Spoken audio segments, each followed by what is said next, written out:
When Gary and Charlie started out with mountain bikes, they talked to a fellow we all knew, John Finley Scott, a sociology professor from UC Davis. It was John Finley Scott, who is the first big investor in mountain bikes.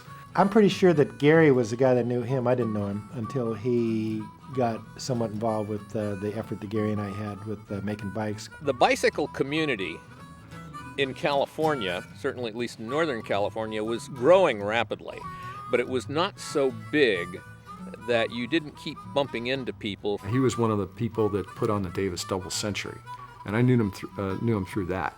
And at some point, I went to the trouble of going up and meeting these guys. His facility was interesting. The distinctive sociology of the mountain bike types that hung out in that corner of the world. In order to get a bike from us, you had to pay us up front, a couple of crazed hippies.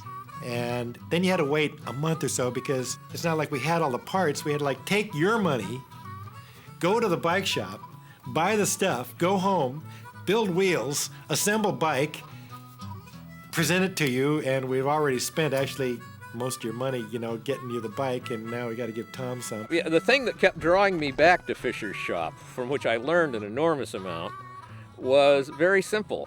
I had loaned Fisher some money, and so he hit upon the idea of paying off my loan in bicycles, since I now owned the Cupertino Bike Shop. In 1980, I bought the Cupertino Bike Shop from Spence Wolf and operated it first in Santa Clara and then a couple years later in Cupertino itself until I sold it to my friend Vance Sprock in 1989. I think he loved these guys in Marin, and they reminded him, of some of the stuff he'd done and wanted to get behind it.